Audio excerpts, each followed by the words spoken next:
नमस्कार दोस्तों, welcome to Sambhav education. This is Aryan Shukla. दोस्तों, शाम के 8 बज चुके हैं। जैसा कि आप सब जानते हैं, डेली शाम को 8 बजे स्पेशल रेलवे परीक्षाओं के लिए क्लास होती है। तो आज की क्लास में मॉडल पेपर डिस्कस करेंगे, जिसमें जीके के 50 क्वेश्चन होंगे। सभी लोग क्लास को ध्यान से देखिएगा। जो एक्स्ट्रा फैक्ट आपको बताए जाएं, उनको भी ध्यान से सुनिए, बिकॉज परीक्षा में उनसे भी क्वेश्चन पूछे जा सकते हैं।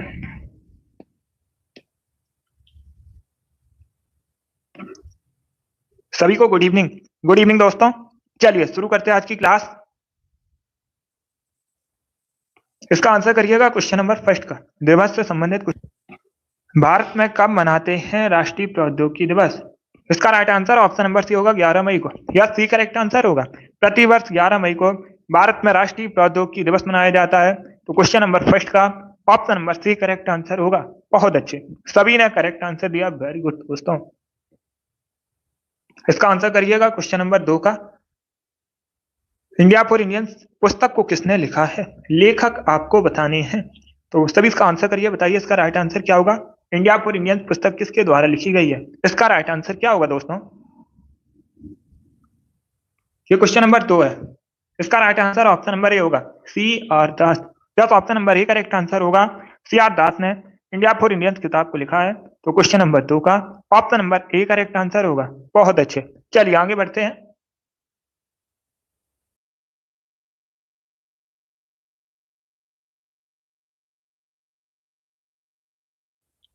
इसका आंसर करिएगा क्वेश्चन नंबर 3 का। ये रेलवे ग्रुप डी की परीक्षा में पूछा हुआ प्रश्न है। रिवॉल्वर का आविष्कार किसने किया था? तो सभी जल्दी से बताइएगा, रिवॉल्वर का आविष्कार किसने किया था? ये वाली डेली क्लास होती है, सभी लोग डेली सेशन को ज्वाइन कीजिएगा।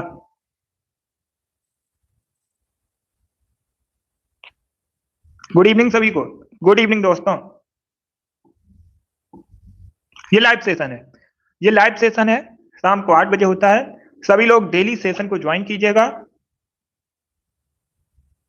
इसका आंसर करिएगा क्वेश्चन नंबर 3 का, रिवॉल्वर का आविष्कार किसने किया था, ये आपको बताना है। तो सभी इसका आंसर करिए, बताइए राइट आंसर क्या होगा। बहुत अच्छे, डी करेक्ट आंसर होगा, सैमुअल कोल्ट। या तो ऑप्शन नंबर डी इसका राइट आंसर। आप लोग याद रखिएगा, रिवॉल्वर का जो आविष्कार है सैमुअल कोल्ट ने किया था। तो option number D correct answer होगा। अब इसका आंसर करिएगा क्वेश्चन नंबर 4 का। इसका right answer option number C होगा, दिल्ली करेक्ट आंसर है। क्वेश्चन नंबर 4 का option number C correct answer होगा, दिल्ली करेक्ट आंसर है।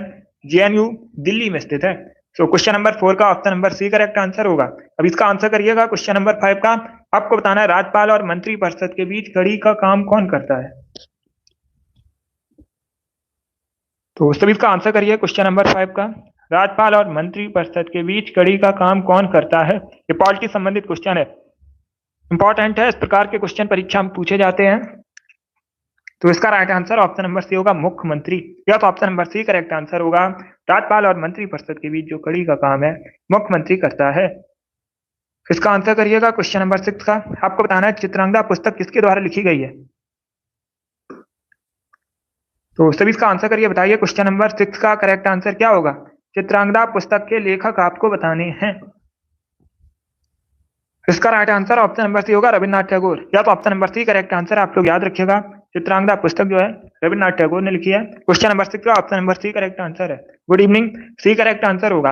अब इसका आंसर करिएगा क्वेश्चन नंबर 7 का, इतिहास से संबंधित क्वेश्चन है। विजयनगर के शासक ने गज बेतेकर की उपाधि धारण की थी? तो सभी इसका आंसर करिए, बताइए क्वेश्चन नंबर 7 का करेक्ट आंसर क्या होगा। ये अच्छा क्वेश्चन है। देवराय प्रथम, देवराय द्वितीय, कृष्ण देवराय, या फिर इनमें से कोई नहीं? तो इसका right answer option number B होगा, देवराय द्वितीय। यस, बी करेक्ट आंसर होगा। पहली बात तो आप लोग याद रखिएगा, देवराय द्वितीय विजयनगर साम्राज्य के शासक थे। इन्होंने गज बेतेकर की उपाधि धारण की थी। क्वेश्चन नंबर 7 का option number B correct answer होगा। अब इसका आंसर करिएगा क्वेश्चन नंबर 8 का, अंतरराष्ट्रीय विकलांग दिवस कब मनाते हैं? तो सभी इसका आंसर करिए क्वेश्चन नंबर 8 के लिए, बताइए अंतरराष्ट्रीय विकलांग दिवस कब मनाया जाता है? इसका राइट आंसर, तो सभी इसका आंसर करिए क्वेश्चन नंबर 9 का, मनुष्य में जो पाचन क्रिया है कहां से प्रारंभ होती है? क्वेश्चन नंबर 9 का करेक्ट आंसर क्या होगा? इसका right answer option number C होगा, मुख से। सी करेक्ट आंसर होगा। मनुष्य में जो पाचन क्रिया है मुख से प्रारंभ होती है। क्वेश्चन नंबर 9 का option number C correct answer है। अब इसका आंसर करिए क्वेश्चन नंबर 10 के लिए, तो सभी इसका आंसर करिए, बताइए इसका राइट आंसर क्या होगा। टी शब्द किस खेल से संबंधित है? ये खेल से संबंधित प्रश्न है, इसका करेक्ट आंसर बताइएगा। टी शब्द जो है ये किस खेल से संबंधित है मुख्यतः? नेटवर्क इशू हो सकता है मौसम की वजह से, हो सकता है बफरिंग हो रही हो, तो आज मेहनत कीजिएगा आप लोग। इसका right answer option number B होगा गोल्फ, बी करेक्ट आंसर होगा।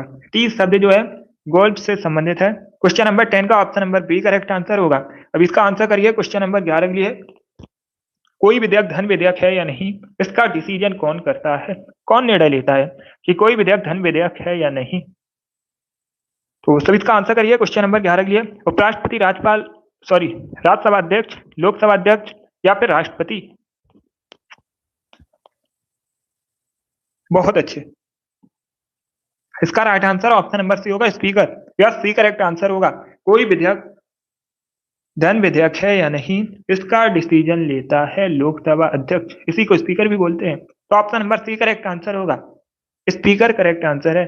अब इसका आंसर करिए क्वेश्चन नंबर 12 भी आपको बताना है, रेहंद इनमें से किसकी सहायक नदी है?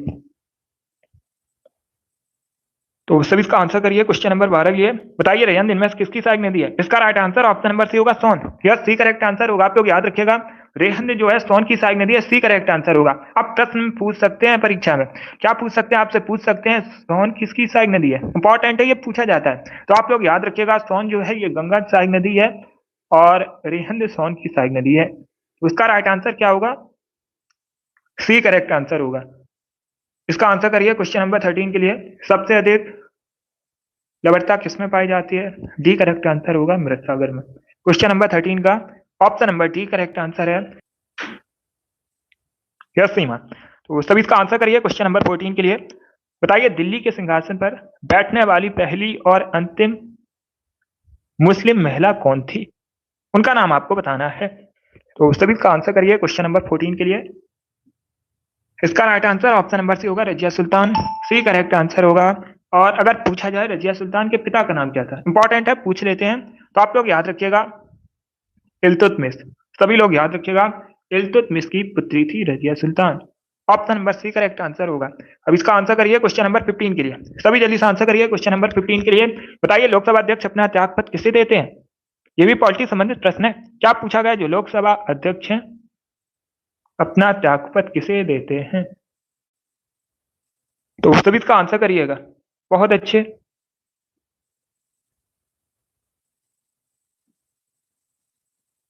सभी जल्दी से आंसर करिएगा। देखिए इसका right answer option number C होगा लोकसभा के उपाध्यक्ष को, सी करेक्ट आंसर होगा। सी करेक्ट आंसर होगा इसका। आप लोग याद रखिएगा, लोकसभा अध्यक्ष जो है अपना त्यागपत्र किसे देते हैं? लोकसभा के उपाध्यक्ष को। तो option number C correct answer होगा। अगर पूछ रहे वर्तमान में लोकसभा अध्यक्ष कौन है, तो आप लोग याद रखिएगा ओम बिरला वर्तमान में लोकसभा अध्यक्ष हैं। अब इसका आंसर करिएगा क्वेश्चन नंबर 16 के लिए, ये ज्योग्राफी संबंधित क्वेश्चन है, अच्छा क्वेश्चन है। मैक्सिको की खाड़ी, अटलांटिक महासागर किस जल संधि से जुड़े हैं? तो सभी इसका आंसर करिए, बताइए क्वेश्चन नंबर 16 का करेक्ट आंसर क्या होगा? इसका right answer option number C होगा फ्लोरिडा, या तो option number C correct answer होगा। फ्लोरिडा जल संधि के द्वारा मैक्सिको की खाड़ी और अटलांटिक महासागर जुड़ते हैं। Option number C correct answer होगा इसका। मैक्सिको की खाड़ी और अटलांटिक महासागर पूछे गए हैं, किससे जुड़ते हैं? फ्लोरिडा स्ट्रेट से। Option number C correct answer होगा। अब इसका आंसर करिएगा क्वेश्चन नंबर 17 के लिए, प्रश्न को समझिए उसके बाद ही आंसर करिए, जल्दबाजी में आपको आंसर नहीं देना है। मड़ई एक जनजातीय पर्व है, मड़ई क्या है? एक जनजातीय पर्व है। मुक्ता किस राज्य से संबंधित है, ये आपको बताना है। तो सभी इसका आंसर करिए, बताइए इसका राइट आंसर क्या होगा? बहुत अच्छे, इसका right answer option number B होगा छत्तीसगढ़, बी करेक्ट आंसर होगा। आप लोग याद रखिएगा, मड़ई नामक जनजाति पर मुख्यतः छत्तीसगढ़ से संबंधित है। तो option number B correct answer होगा। अब इसका आंसर करिए क्वेश्चन नंबर 18 के लिए, अजंता एलोरा की गुफाएं कहां पर स्थित है? सभी जल्दी से आंसर करिए, बताइए राइट आंसर क्या होगा? अजंता एलोरा गुफाएं कहां पर स्थित है, इसका राइट आंसर क्या होगा? बहुत अच्छे, तो इसका right answer option number C होगा महाराष्ट्र में, सी करेक्ट आंसर होगा। अजंता एलोरा गुफाएं जो है ये महाराष्ट्र में स्थित है। ऑप्शन नंबर 3 करेक्ट आंसर होगा। अब इसका आंसर करिएगा क्वेश्चन नंबर 19 के लिए। गुर्दे की आपको बताना है कार्यात्मक इकाई क्या है, इसका राइट आंसर क्या होगा? तो इसका right answer option number B होगा नेफ्रॉन, बी करेक्ट आंसर होगा। गुर्दे की कार्यात्मक इकाई नेफ्रॉन है। क्वेश्चन नंबर 19 का option number B correct answer होगा। अब इसका आंसर करिएगा क्वेश्चन नंबर 20 के लिए। आपको बताना है शेरशाह सूरी का मकबरा कहां पर स्थित है। तो सभी इसका आंसर करिए, बताइए इसका राइट आंसर क्या होगा। शेरशाह सूरी का मकबरा कहां पर स्थित है? इसका right answer option number B होगा सासाराम में, बी करेक्ट आंसर होगा। आप लोग याद रखिएगा बिहार के सासाराम में शेरशाह सूरी का मकबरा स्थित है। क्वेश्चन नंबर 20 का option number B correct answer होगा। अब इसका आंसर करिएगा क्वेश्चन नंबर 21 के लिए। नल सरोवर पक्षी अभ्यारण्य कहां पर स्थित है? तो सभी जल्दी से आंसर करिए, बताइए क्वेश्चन नंबर 21 का करेक्ट आंसर क्या होगा। क्या पूछा गया, नल सरोवर पक्षी अभ्यारण्य कहां पर स्थित है? इसका right answer option number C होगा गुजरात में, यस सी करेक्ट आंसर होगा। आप लोग याद रखिएगा गुजरात में नल सरोवर पक्षी अभ्यारण्य है। अब इसका आंसर करिएगा क्वेश्चन नंबर 22 के लिए। प्रधानमंत्री पुरस्कार किस क्षेत्र में दिया जाता है?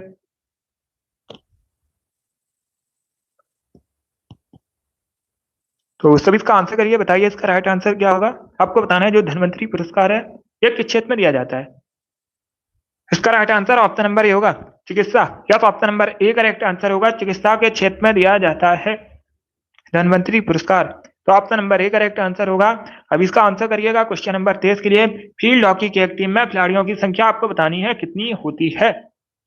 इसका राइट आंसर क्या होगा। इसका right answer option number C होगा 11, यह सी करेक्ट आंसर होगा। फील्ड हॉकी की एक टीम में खिलाड़ियों की संख्या कितनी होती है? 11 होती है, option number C correct answer है। अगर पूछ लें फुटबॉल की एक टीम में खिलाड़ियों की संख्या कितनी होती है, तो आप लोग याद रखिएगा 11 होती है। और अगर पूछा जाए क्रिकेट की एक टीम में खिलाड़ियों की संख्या कितनी होती है, तब भी आप लोग याद रखिएगा 11 होती है। इंपॉर्टेंट है, इसे याद रखिएगा। अब इसका आंसर करिए क्वेश्चन नंबर 24 के लिए। ये ज्योग्राफी संबंधित क्वेश्चन ऐसा क्वेश्चन है, बताइए इसका राइट आंसर क्या होगा। कहां पर दिन और रात समान होते हैं, इसका करेक्ट आंसर आपको बताना है। इनमें से कहां पर आपको बताना है दिन और रात समान होते हैं। तो इसका right answer option number C होगा भूमध्य रेखा पर, या सी करेक्ट आंसर होगा। भूमध्य रेखा पृथ्वी के बीचों बीच से निकलती है। जो भूमध्य रेखा है पृथ्वी को 2 बराबर भागों में बांटती है। ये काल्पनिक रेखा, ऐसे इक्वेटर भी कहते हैं। और भूमध्य रेखा पर दिन और रात समान होते हैं, तो सी करेक्ट आंसर होगा। अब इसका आंसर करिए क्वेश्चन नंबर 25 के लिए। ये पॉलिटी से संबंधित प्रश्न आपको बताना है। भारतीय संविधान के कौन से अनुच्छेद नगर पालिका से संबंधित है? तो इसका राइट आंसर ऑप्शन नंबर से होगा अनुच्छेद 5 से 11, सी करेक्ट आंसर होगा। अनुच्छेद 5 से 11 नगर पालिका से संबंधित है, तो इसका right answer option number C होगा। और भाग पूछा जाए, ये भी इंपॉर्टेंट है, भाग भी पूछा जाता है, तो आप लोग याद रखिएगा भाग 2 नगर पालिका से संबंधित है। इसका आंसर करिएगा क्वेश्चन नंबर 26 के लिए। आपको बताना है भारत में सबसे अधिक हाथियों की संख्या किस राज्य में है। तो सभी इसका आंसर करिए, बताइए क्वेश्चन नंबर 26 का करेक्ट आंसर क्या होगा।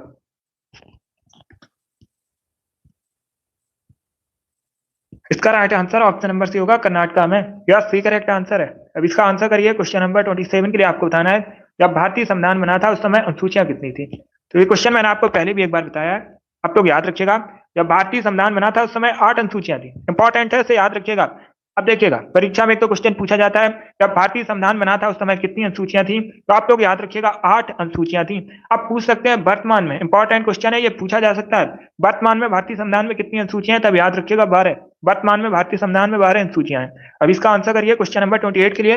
आपको बताना है राधा मोहन कप किस खेल से संबंधित है। तो सभी इसका आंसर करिएगा। इसका right answer option number A होगा पोलो, क्या करेक्ट आंसर होगा।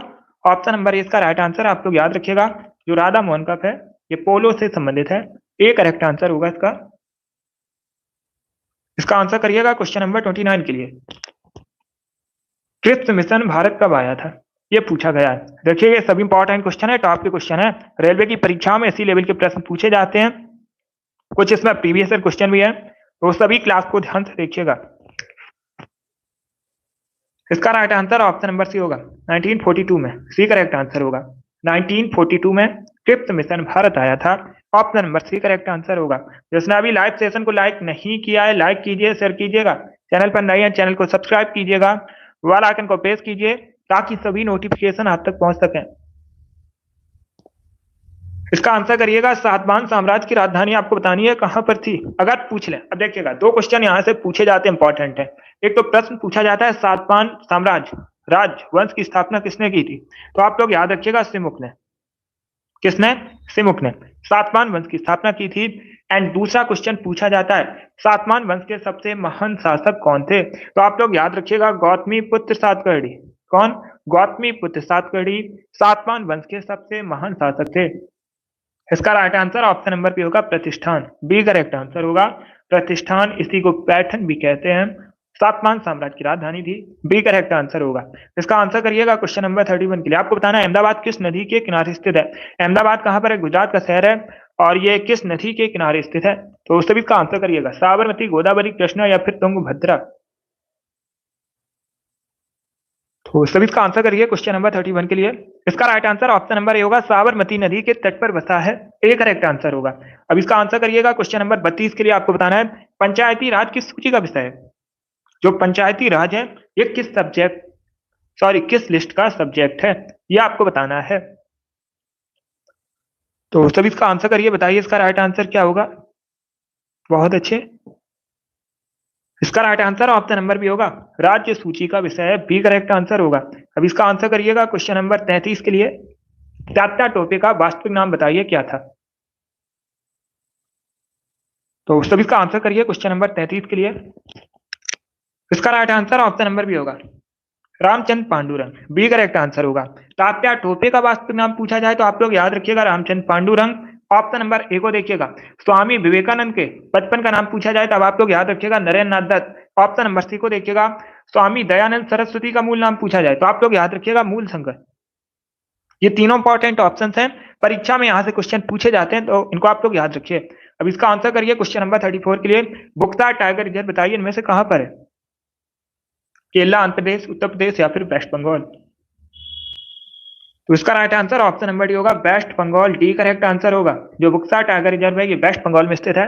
अब इसका आंसर करिएगा क्वेश्चन नंबर 35 के लिए। रिएक्टर स्केल का प्रयोग क्या मापने में किया जाता है,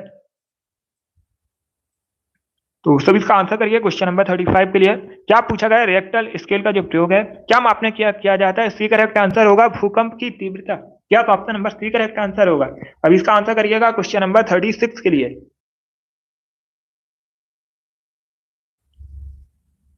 36 के लिए आंसर करिए। अंग्रेजी इनमें से किस भारतीय राज्य की ऑफिशियल लैंग्वेज है, तो बी करेक्ट आंसर होगा नागालैंड की। इसका आंसर करिएगा क्वेश्चन नंबर 37 का। लोहे का शुद्धतम रूप आपको बताना है, तो सभी इसका आंसर करिए, बताइए इसका राइट आंसर क्या होगा। सभी जल्दी से आंसर करिए, बताइए राइट आंसर क्या होगा।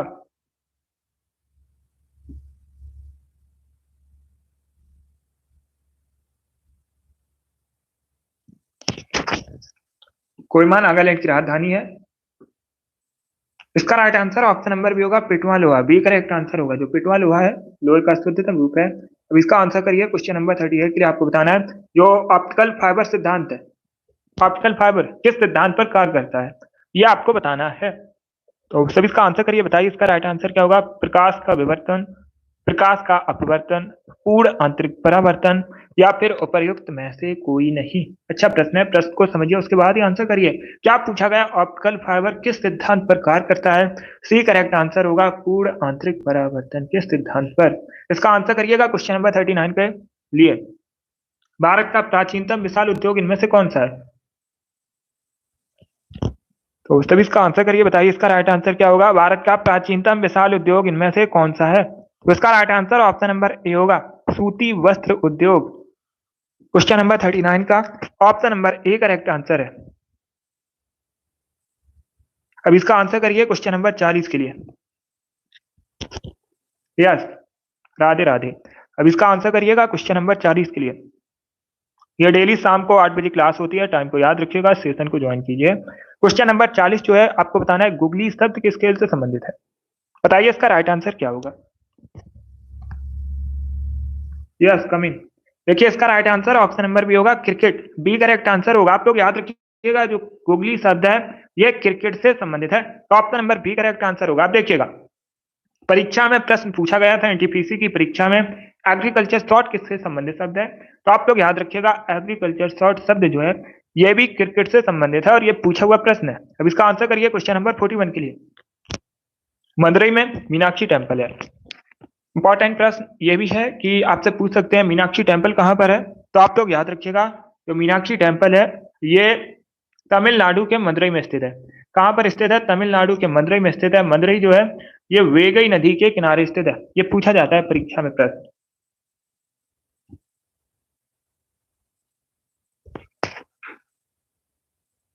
ये वाली जो क्लास है शाम को 8 बजे, डेली शाम को 8 बजे होती है। सेशन को ज्वाइन कीजिएगा 8 PM। देखिए इसका right answer option number A होगा द्रविड़, या तो option number A correct answer है। आप लोग याद रखिएगा मदुरई में जो मीनाक्षी टेम्पल है ये किस शैली का उदाहरण है? तो आप लोग याद रखिएगा द्रविड़ शैली। Option number A correct answer होगा। अब इसका आंसर करिए क्वेश्चन नंबर 42 के लिए। क्वेश्चन नंबर 42 के लिए आंसर करिए। बताइए यूनिसेफ दिवस कब मनाते हैं? तो सभी इसका आंसर करिए, बताइए इसका राइट आंसर क्या होगा? यूनिसेफ दिवस कब सेलिब्रेट किया जाता है? इसका right answer option number B होगा 11 दिसंबर को। क्या करेक्ट आंसर होगा? बी करेक्ट आंसर होगा। प्रतिवर्ष 11 दिसंबर को यूनिसेफ दिवस मनाया जाता है। अब इसका आंसर करिएगा क्वेश्चन नंबर 43 के लिए। बंगाल के कौन से शासक हर्षवर्धन के समकालीन थे? तो सभी इसका आंसर करिए, बताइए इसका राइट आंसर क्या होगा? आपको बताना है बंगाल के कौन से शासक हर्षवर्धन के समकालीन थे। तो इसका right answer option number A होगा शशांक। यस, ए करेक्ट आंसर होगा शशांक। ये बंगाल के शासक थे। अगर पूछा जाए ये कहां से संबंधित थे तो आप लोग याद रखिएगा बंगाल से संबंधित थे और ये हर्षवर्धन के समकालीन थे। इसका आंसर करिएगा क्वेश्चन नंबर 44 के लिए।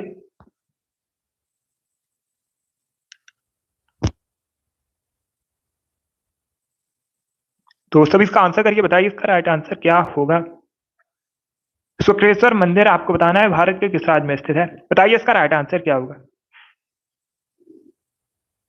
बताइए इसका राइट आंसर क्या होगा?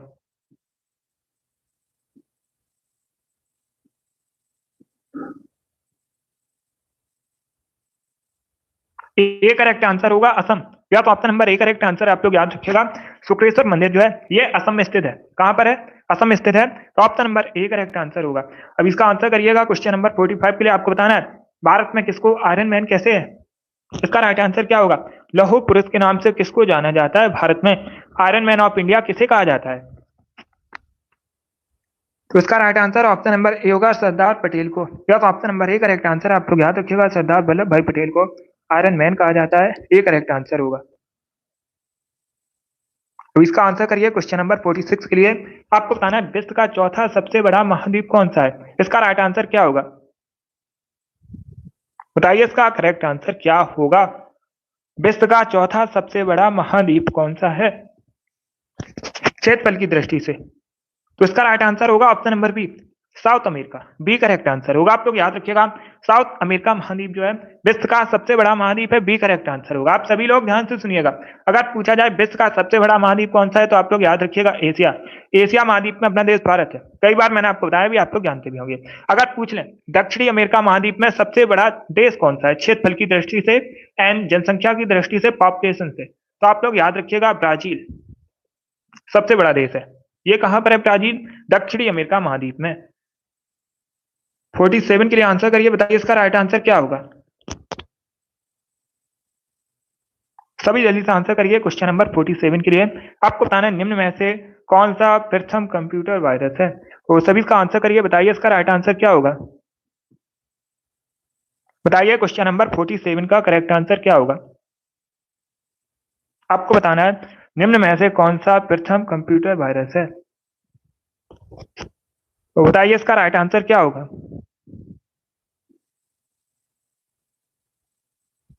इसका right answer option number D होगा क्रीपर। डी करेक्ट आंसर होगा।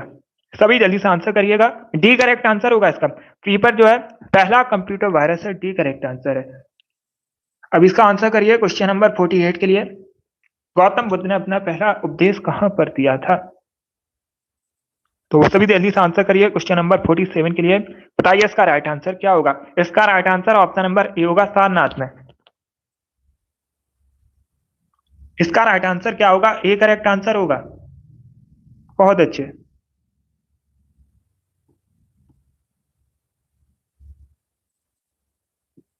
अब देखिएगा, एक क्वेश्चन और पूछा जाता है परीक्षा में। क्या क्वेश्चन पूछा जाता है? गौतम बुद्ध ने अपना जो पहला उपदेश है ये कहाँ पर दिया था? सारनाथ में दिया था।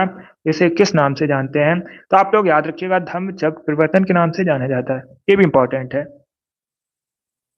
इसका आंसर करिए क्वेश्चन नंबर 49 के लिए। सबसे बड़ा नदी बेसिन आपको बताना है, इनमें से किस नदी का है? तो सभी इसका आंसर करिए क्वेश्चन नंबर 49 के लिए। बताइए इसका राइट आंसर ब्रह्मपुत्र, गंगा, गोदावरी या फिर सतलज? गुड। इसका right answer option number B होगा, गंगा। बी करेक्ट आंसर होगा क्वेश्चन नंबर 49 का। इसका आंसर करिए क्वेश्चन नंबर 50 के लिए। आज का लास्ट क्वेश्चन है, सभी जल्दी से आंसर करिए। नोबेल पुरस्कार जो है कुल कितने क्षेत्रों में प्रदान किए जाते हैं? तो सभी इसका आंसर करिए, बताइए राइट आंसर क्या होगा। देखिएगा इसका right answer option number, options को पढ़िएगा, 3, 4, 5 या फिर 6, इस प्रकार से ऑप्शंस है। बहुत अच्छे। इसका right answer option number D होगा, 6 क्षेत्रों में दिए जाते हैं। डी करेक्ट आंसर है। सभी ने करेक्ट आंसर दिया इस बार आप सभी के राइट आंसर है। बहुत अच्छे, वेरी गुड दोस्तों। चलिए दोस्तों, आज की क्लास में हमने मॉडल पेपर डिस्कस किया जिसमें जीके के 50 क्वेश्चन थे। आई होप आप सभी को ये क्वेश्चन समझ आए होंगे। सो क्लास को लाइक कीजिए, शेयर कीजिएगा, चैनल पर नए हैं चैनल को सब्सक्राइब कीजिए, बेल आइकन को प्रेस कीजिएगा ताकि सभी नोटिफिकेशन आप तक पहुंच सकें।